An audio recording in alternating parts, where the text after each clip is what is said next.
sommes un peuple de sacrificateurs. Nous sommes aujourd'hui des sacrificateurs. Hier, c'était Aaron et ses enfants. Aujourd'hui, c'est nous. Nous sommes tous sacrificateurs. Parce que Christ a ouvert. Christ a fait tomber le voile. Il nous a donné libre accès, la Bible dit. Il a inauguré un nouveau chemin dans le temple. Amen. Comment nous présentons-nous devant Dieu? Quand tu viens devant Dieu, il faut se dépouiller. Il faut savoir se rabaisser. Tu n'as aucun titre devant Dieu. Tu n'es rien devant Dieu. Tu n'es qu'une création parmi tant d'autres. Amen. Il dit même que si vous ne m'adorez pas, je vais susciter des pierres pour me louer. Pour te dire combien tu es rien devant lui. Amen. Dieu est capable de comparer sa créature à une pierre. Vous imaginez? Si toi tu ne veux pas l'adorer, toi en qui il a mis un souffle, toi en qui il a donné une capacité, il est capable d'élever des pierres pour l'acclamer, pour te dire que quand tu te présentes devant lui, ne te sens pas au-dessus, rabaisse-toi, parce qu'il n'y a que lui qui est au-dessus de tout. Il n'y a que lui qui est assis sur le trône, il n'y a que lui qui est vivant. Amen. Tu dois te dépouiller. Tu dois apprendre à te dépouiller devant Dieu. Ne regarde pas, oh, aujourd'hui je me suis bien habillée. Aujourd'hui, j'ai mis de la marque de la tête aux pieds. Non, Dieu s'en fout. C'est pas la marque devant Dieu. C'est pas ça qui va permettre que tu ailles au ciel. Amen. Tu préfères même un clochard qui a des habits troués et qui sait l'adorer que quelqu'un qui gonfle mais qui ne sait pas l'adorer. Amen. Tu dois te dépouiller. Tes titres doivent tomber. Si tu es président de la République devant Dieu, tu n'es pas président. Amen. Tu dois te dépouiller devant le roi des rois, devant le Seigneur des seigneurs, devant celui qui est assis.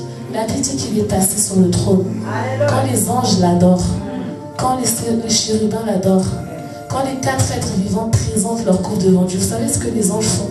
Vous savez ce qu'ils font? Pour vous montrer combien ils s'humilient, ils se couvrent la face pour qu'on ne confonde pas qui on adore. Amen. Combien se dépouille devant Dieu? Combien se rabaisse devant Dieu? On se présente comment devant la face de Dieu? Comment nous présentons-nous devant Dieu? C'est pourquoi j'ai dit le culte, ça se prépare à la maison. Parce que Dieu, c'est pas un jouet. L'adoration, c'est pas une blague. Je vous ai montré que Dieu peut tuer pour l'adoration. Dieu peut tuer. Si quelqu'un veut aussi te... vous savez combien de combats on a quand on vient à l'église ici? Combien de combats invisibles on a? Il y a tellement de combats. Mais parce que c'est pour l'adoration, Dieu permet que nous venions et se lever. Le diable n'est pas d'accord. Le diable est jaloux. N'oubliez pas que le diable a été précipité rien que pour l'adoration. Pas pour autre chose. Le diable est jaloux. Parce que Dieu a mis quelque chose en toi pour l'adorer. Satan croyait que c'était lui, qu'il n'y avait que lui, qu'après lui, il n'y avait plus personne. Mais Dieu lui a montré, regarde, je crée quelque chose à mon image. Et je lui donne le pouvoir. Je lui donne cet esprit d'adoration.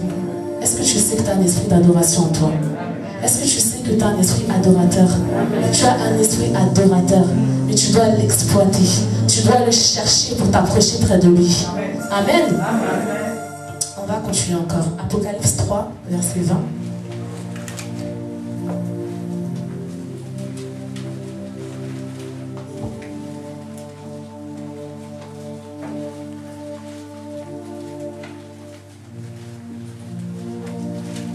Vous y êtes? Je lis au nom précieux de Jésus. Voici, je me tiens à la porte et je frappe. Si quelqu'un entend ma voix et ouvre la porte, j'entrerai chez lui, je souperai avec lui et lui avec moi. Amen. Ça, c'est l'adoration. Il se tient devant ta porte. Dieu ne force jamais quelqu'un. Dieu ne va jamais venir te forcer à l'adorer. Parce qu'il sait, il a confiance. Il t'a créé avec ça. Mais tu dois le chercher. Dieu ne va jamais venir te supplier ou te secouer pour l'adorer. Il se dit, il se tient devant ta porte. Il frappe. Si tu l'entends, il va souper avec toi. Souper avec lui, c'est quoi? C'est quand tu lui sers l'adoration. Parce que l'adoration, c'est sa nourriture. Amen. C'est quand tu présentes, tu dresses une table devant lui. Tu dis, Seigneur, aujourd'hui, on va manger ensemble. Aujourd'hui, je vais te donner, je vais te servir ce qui est à toi. Amen. Quand on reçoit, la Bible dit que la nature nous enseigne. Quand on a des invités chez nous, qu'est-ce qu'on fait? On sort nos plus belles assiettes, on dresse nos tables, on sort nos plus beaux couverts, notre plus belle nappe. Mais devant Dieu, on n'arrive pas. Devant Dieu, on n'arrive pas. Devant Dieu, on sort nos plus mauvais caractères. Devant Dieu, on sort le plus mauvais de nous. Comme si Dieu, c'était un jouet. Amen. On va un peu revenir. Pour adorer Dieu, il y a des lieux. Il y a différents lieux. Il y a 3 lieux. Il y a les parvis, les lieux saints et les lieux très saints. Amen. Les parvis. Dans l'Ancien Testament, la Bible nous dit que les parvis, c'était là où le peuple allait pour déposer le sacrifice, pour dire égorger en fait l'agneau ou quoi que ce soit, le bélier. Mais c'est tout. Le peuple pouvait que s'arrêter là. C'est pas tout le monde aussi qui avait accès. Les lieux saints, c'est les sacrificateurs qui rentraient dedans pour arranger, pour nettoyer tout ce qui était dans l'arche et tout ça. Et les lieux très saints, c'était là où la présence de Dieu descendait. Ça, c'était un lieu, la Bible dit, mortel. C'est pas tout le monde qui pouvait accéder. Parce que dans ce lieu, quand tu rentrais n'importe comment, tu pouvais trouver la mort. Amen. Mais quand Christ est venu, comme je vous ai dit, la Bible dit que Christ a aboli tout ça. Christ a dit, tout le monde maintenant aura accès au lieu très saint. Mais tout le monde n'arrive pas à avoir accès au lieu très saint. Pourquoi? Pourquoi tout le monde n'arrive pas? Pourtant le voile est déjà tombé, mais pourquoi tu n'arrives pas à avoir accès au lieu très saint? Amen. Pourquoi? Pourquoi n'arrivons-nous pas à accéder au lieu saint, très très saint, là où la présence de Dieu est? Le voile est déjà tombé. Il nous a donné libre accès, mais on n'arrive pas, parce qu'on vient avec nos caractères, on vient avec nos comportements, parce qu'on ne comprend pas ce que c'est l'adoration. On ne veut pas comprendre ce que c'est l'adoration, parce qu'on ne veut pas l'adorer correctement. Amen. C'est pourquoi on n'a pas accès. Dieu veut nous voir dans les lieux très saints. Dieu veut nous voir là où les anges l'élèvent. Dieu veut nous voir là, devant son trône. Là où les anges l'adorent, là où ils se prosternent, là où ils disent tu es saint, saint, saint à jamais. Dieu veut te voir là. Dieu en a marre de te voir dans les parvis. Dieu en a marre de te voir dans les lieux saints. Il t'a donné accès aux lieux très saints, là où sa gloire règne, là où sa présence règne, là où sa présence descend. Mais pourquoi tu n'arrives pas à accéder aux lieux très saints? Qu'est-ce qui t'empêche d'accéder aux lieux très saints? Amen. Qu'est-ce qui t'empêche? C'est plus personne qui va accéder pour toi. Personne ne va accéder pour toi. C'est à toi d'accéder tout seul au lieu très saint. Amen. Amen. Est-ce que quelqu'un comprend? Est-ce que quelqu'un comprend? Est-ce que quelqu'un veut accéder au lieu très saint? Est-ce que quelqu'un veut accéder au lieu très saint? Est-ce que quelqu'un veut accéder? Est-ce que quelqu'un veut accéder? Est-ce que quelqu'un veut accéder? Amen. Comme j'ai dit, nous sommes tous des sacrificateurs. Avant, c'était que les sacrificateurs qui allaient. Mais Christ aujourd'hui nous appelle tous des sacrificateurs. Christ aujourd'hui dit que nous sommes tous des sacrificateurs. Donc nous devons tous accéder dans les lieux très saints, dans sa présence. Parce que la Bible dit que si tu ne sers pas Dieu, tu sers qui alors? Si tu n'arrives pas à adorer Dieu, tu adores qui? L'argent? Ton frère, ta soeur? Il y a des gens de nos jours maintenant dans les églises, ils adorent leur pasteur. T'adores qui? L'apôtre? T'adores l'apôtre? La Bible nous dit que tu ne te prosterneras point devant d'autres dieux, si ce n'est que devant moi, l'Éternel des armées. Amen. Tu n'adoreras point d'autres dieux, si ce n'est que moi, l'Éternel des armées.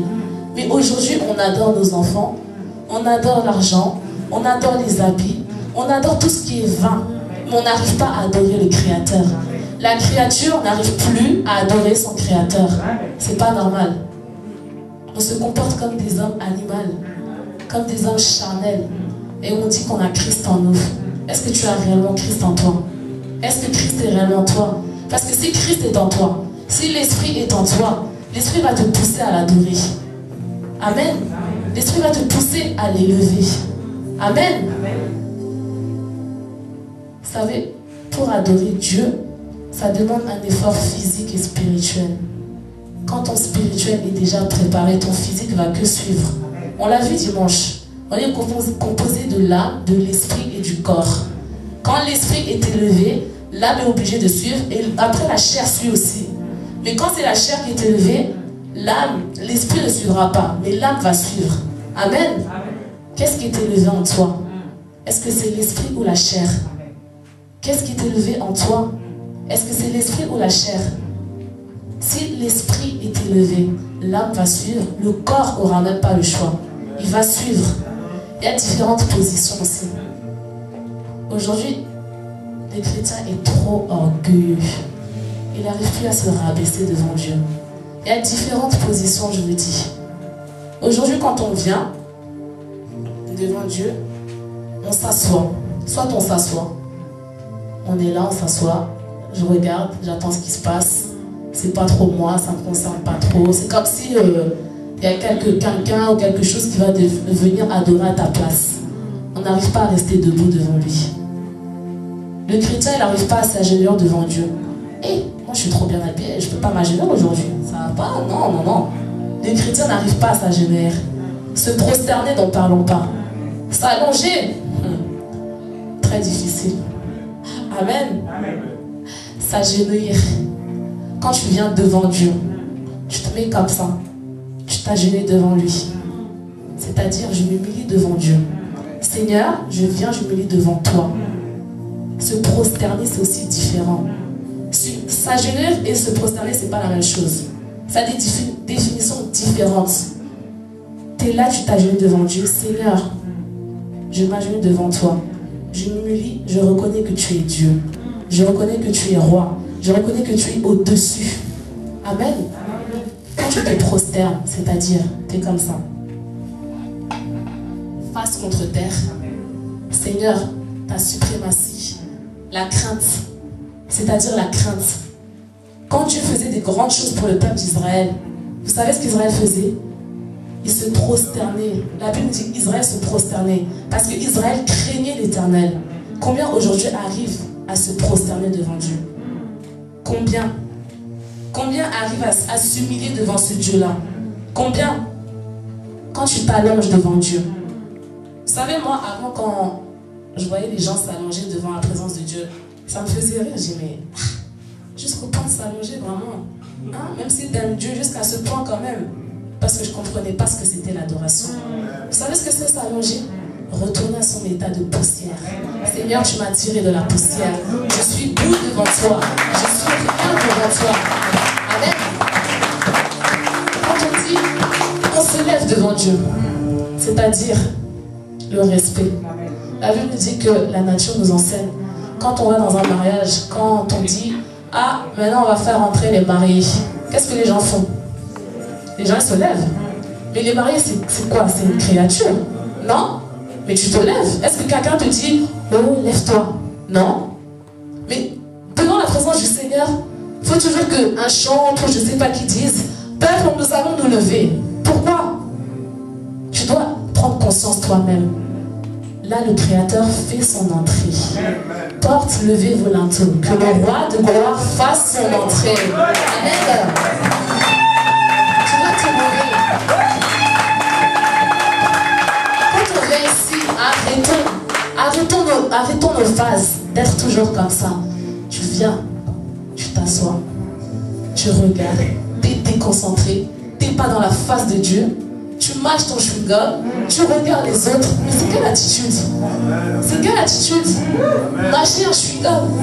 Même le Pôle emploi nous apprend que quand tu vas, si tu sais que tu auras un rendez-vous pour aller chercher du travail, la conseillère va déjà te dire, quand tu vas arriver, si vous avez un chewing-gum, il ne faut pas le mâcher, il faut le jeter. Même à l'école, les profs ils disent quoi sur le chewing-gum? Quand vous rentrez en classe, vous jetez. Mais devant Dieu, on est comme ça. Des fois, on fait des bulles dans nos bouches. Amen. Ça, c'est quelle manière de se présenter devant Dieu? Devant un grand roi, devant celui qui est assis.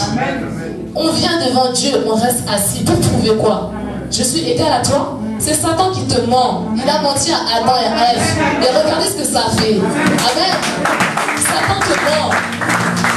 Tu n'es rien devant lui. Arrête de venir t'asseoir. Parce que lui-même, il est assis sur le trône. Lui-même, il est vivant sur le trône. Amen. Il faut changer nos manières de l'adorer.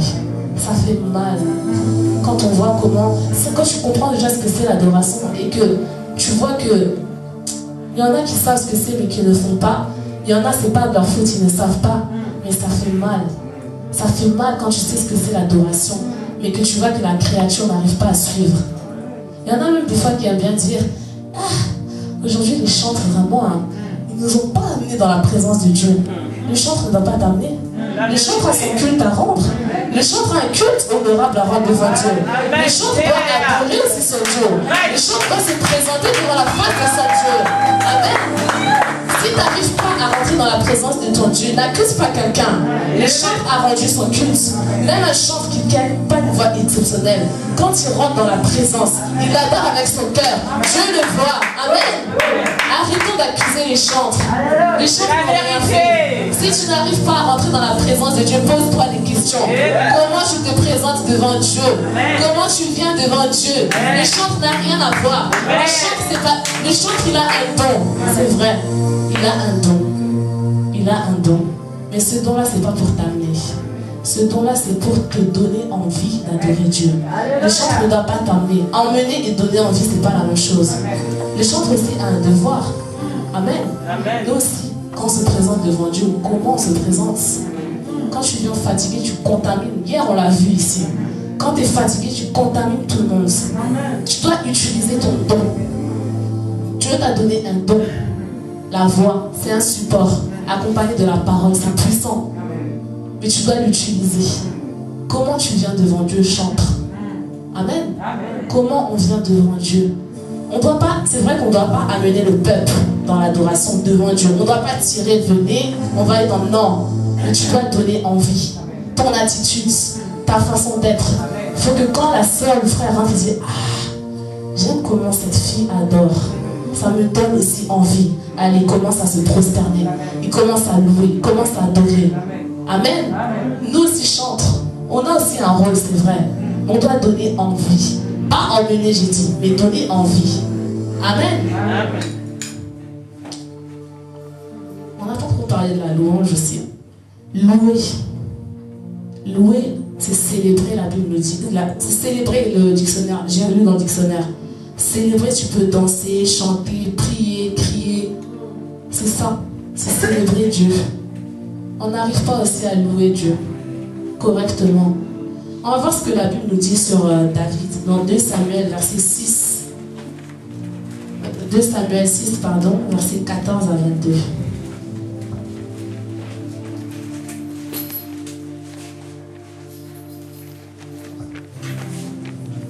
2 Samuel 6, verset 14 à 22. À 23, pardon.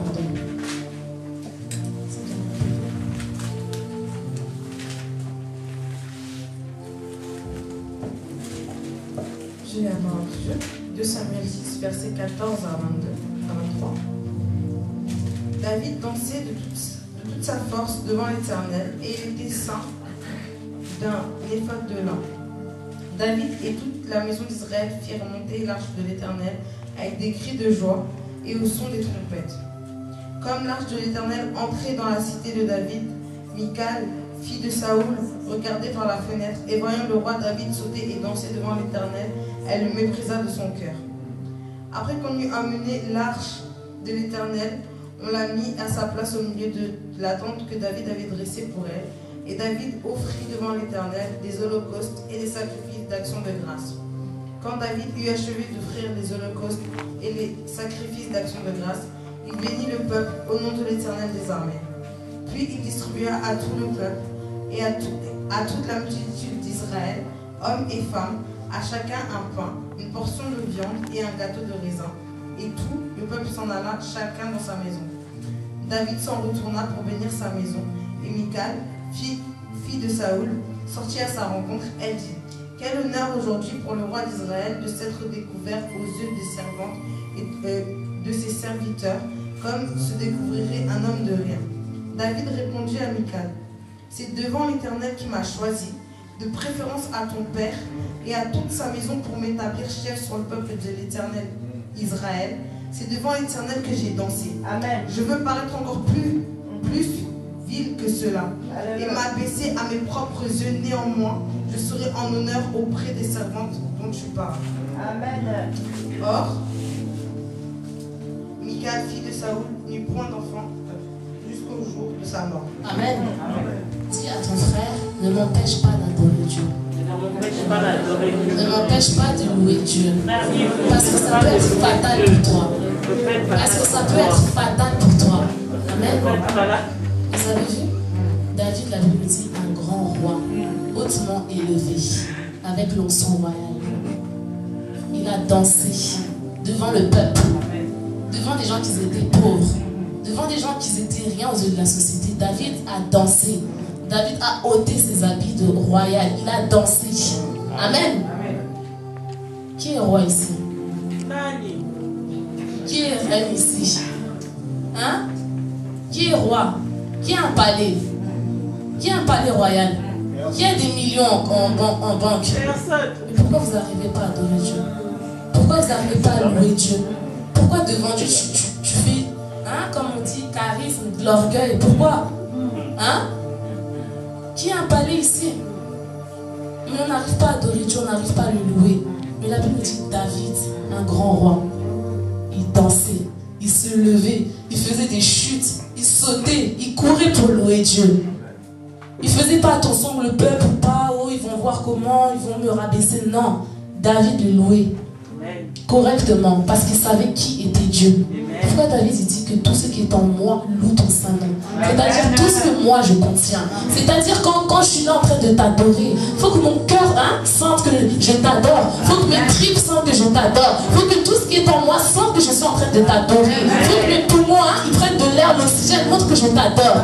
Amen. David a dit tout ce qui est en moi, mon âme loue ton saint nom. Mon âme bénit ton saint nom. Tout ce qui est en moi t'adore. Est-ce que tout ce qui est en toi l'adore? Ou c'est seulement tes lèvres? Seigneur merci, Seigneur merci. Hey. Le truc que j'ai dit à la maison, Seigneur merci, Seigneur merci. Est-ce que c'est comme ça qu'on vient devant lui? Je vous ai dit, Dieu c'est pas la surface. Dieu c'est pas la surface. Dieu c'est les profondeurs. Dieu faut le chercher, faut aller, faut se noyer. Amen. Dieu se cherche en profondeur. La surface tu ne le trouveras jamais. Parce que Dieu c'est pas quelque chose de facile. C'est pas quelque chose, c'est pas quelque chose d'inutile, non. Dieu c'est tellement quelque chose de bon qu'il faut aller le chercher en profondeur. La Bible nous dit que sa femme l'a regardé d'un air, mais pourquoi tu te rabaisses comme ça devant le peuple? Pourquoi tu loues comme ça? Pourquoi tu danses comme ça? Pourquoi je t'ai dit, dis à ton frère, ne m'empêche pas d'adorer, ne m'empêche pas de louer, parce que ça peut être fatal. Vous savez, la punition de Milka, c'est quoi? Jusqu'à la fin de ses jours.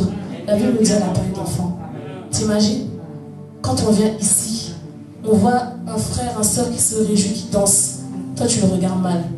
Tu sais que tu as une grave punition. Parce que c'est la part de Dieu. Tu veux voler la part de Dieu. Tu sais que tu as une grave punition qui t'attend. C'est pourquoi des fois, il y a des choses qui nous arrivent, on ne comprend pas. Mais c'est simplement à cause de ces petites choses qu'on fait, ces petits caractères, ces petites manières qu'on fait. C'est ça qui nous empêche de voir la main de Dieu. C'est ça qui nous empêche de vivre la gloire de Dieu. Amen. Juste parce que sa femme lui a dit, David, pourquoi et tout. Dieu lui a dit, Dieu, c'est Dieu. Jusqu'à la fin de ses jours, pas d'enfant. Vous imaginez? Pourtant Dieu a dit, il n'y aura pas de stérile en Israël. Mais pour ça, pour l'adoration, Dieu lui a dit, elle ne va pas accoucher, elle ne va pas enfanter. Des fois, à cause de nos caractères, vous savez ce que Dieu dit sur nous? Vous savez ce que Dieu prévoit sur nous? À cause de ce que nous faisons. Tu vois quelqu'un qui se prosterne devant Dieu, qui adore Dieu. Tu es là au fond de toi, tu dis, comme moi je faisais avant. Jusqu'à ce niveau. Vous savez ce que Dieu dit? Vous savez ce que Dieu prévoit contre moi? Parce que je veux empêcher quelqu'un d'adorer, empêcher quelqu'un de le louer. Quelqu'un qui élève Dieu à haute voix. On rigole. Oh, il ne parle pas bien français. Oh, il n'adore pas bien. Oh, il s'est trompé. On est en train de rigoler. Vous savez ce que Dieu prévoit dans son cœur contre toi? Une grande punition. Tu ne peux pas prendre la part de Dieu. Tu ne peux pas voler la part de Dieu. Si tu es quelqu'un qui vole la part de Dieu, c'est-à-dire que tu es comme Satan. Tu es un rebelle. Mais Dieu va te précipiter. Amen. Dieu va te précipiter. N'empêche pas ton frère et ta soeur d'adorer. Chacun est libre. La Bible nous dit que là où l'esprit est, la liberté règne. Chacun est libre. Laisse-moi te dire que tu es libre. Dieu a brisé les chaînes. Tu vois ces chaînes qui ont enchaîné Paul. Dieu les a déjà brisées. Tu vois le mur qui était dressé. Dieu l'a déjà brisé. Le voile qui était dans le temple, qui a empêché le peuple d'accéder. Dieu l'a déchiré. Il a fait tomber. Amen. Par un sang. Amen. Tu ne peux pas empêcher ton frère ou ta soeur d'adorer. Laisse-le adorer. S'il veut pleurer, il pleure. Lui, il sait pourquoi il fait ça. Il rentre au plus profond de lui. Chacun sait ce que Dieu a fait dans sa vie. Chacun sait ce que les bienfaits que Dieu a fait. Amen. Tu ne peux pas empêcher ton frère d'adorer son Dieu. Si toi, tu n'arrives pas à adorer, c'est ton problème. Cherche pourquoi tu n'arrives pas à adorer. Ce n'est pas le problème de ton frère. Ce n'est pas le problème du chantre. Ce n'est pas le problème des musiciens. C'est ton problème. L'adoration, c'est cœur à cœur.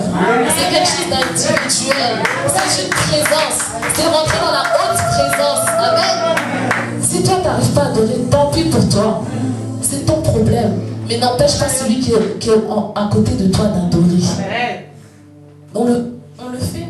On l'a déjà fait. On l'a déjà fait.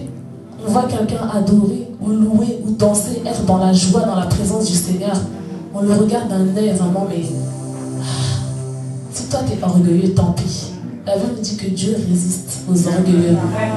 Quand tu es orgueilleux devant Dieu, tu dis, moi aujourd'hui, je ne peux pas me mettre à genoux. Moi, je ne peux pas m'allonger. Moi, je ne peux pas me mettre debout. Moi, je ne peux pas faire ci. Dieu résiste devant toi.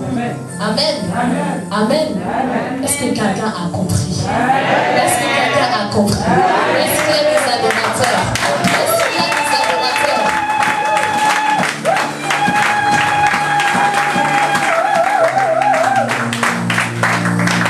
Dieu est grand. Dieu est grand.